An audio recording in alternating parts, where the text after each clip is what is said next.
Channel. তো আজকে আবারও হাজির হয়েছি তোমাদের সামনে আরেকটি রেসিপি নিয়ে।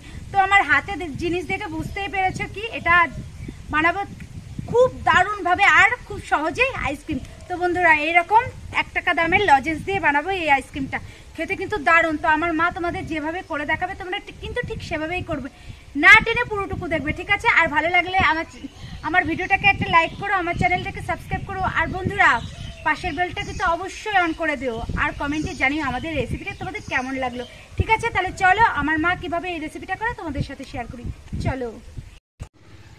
বন্ধুরা আমি আইসক্রিম বানানোর জন্য বসে পড়েছি। দেখো আমি এই রেসিপি কেমন করে বানাই। এখন মা এই লজেন্সগুলোকে প্যাকেট থেকে খুলে নেবে।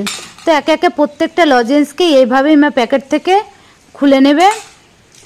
আর আমাদের লজেন্সটা খুলে নেওয়া হয়েও গেছে প্যাকেট থেকে। এখন আমরা নিয়ে নিয়েছি শিলনোড়া। এখন এর ওপরে লজেন্সগুলোকে রেখে সামান্য একটু থেতো করার পর তারপরে ভালো করে এই লজেন্সগুলোকে গুঁড়ো করে নিতে হবে, বেটে আর কি। তো বন্ধুরা তোমাদের কাছে যদি মিক্সার থাকে তো তোমরা অবশ্যই মিক্সারে বেটে নিতে পারো। আর আমাদের এই লজেন্সটা বেটে নেওয়া হয়েও গেছে। এখন একটা বাটিতে তুলে নিলাম। এখন নিয়ে নিয়েছি চিনি। চিনিটাকেও আমরা ভালো করে গুঁড়ো করে নেব। আমাদের চিনিটাও গুঁড়ো করা হয়ে গেছে। এখন নিয়ে নিয়েছি একটা বাটিতে দিয়ে দিচ্ছি লজেন্স, গুঁড়ো করে রাখা লজেন্স, গুঁড়ো করে রাখা চিনি। এখন দিয়ে দিচ্ছি পরিমাণ মতো জল। তো ভালো করে এখন এগুলোকে গুলিয়ে নিতে হবে। তো বন্ধুরা আমাদের এই উপকরণটা গুলানো হয়ে গেছে, তো দেখে বুঝতেই পারছো। আর আমরা নিয়ে নিয়েছি কাচের গ্লাস।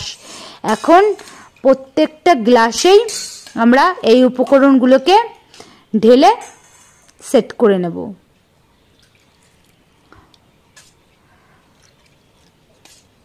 তো বন্ধুরা আমাদের প্রত্যেকটা গ্লাসে কিন্তু সেট করে নিয়েছি। আর আমাদের কিছুটা উপকরণ বেশি ছিল তাই আমরা কফি কাপেও সেট করে নিয়েছি। এখন প্রত্যেকটাতেই দিয়ে দিচ্ছি কাঠি। তো আমার মা বাঁশ কেটে এই কাঠিগুলোকে বানিয়েছে বাড়িতেই। তো বন্ধুরা আমাদের প্রত্যেকটাতেই কিন্তু কাঠি ঢোকানো হয়ে গেছে। এখন এটাকে আমরা ফ্রিজে রেখে দেব, তারপরে আবার আসছি।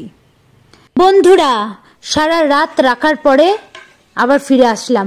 তো দেখে তোমরা বুঝতেই পেরেছো আমাদের আইসক্রিমটা কত সুন্দর জমে গেছে আর দারুণভাবে গ্লাস থেকে কিন্তু খুলেও আসছে।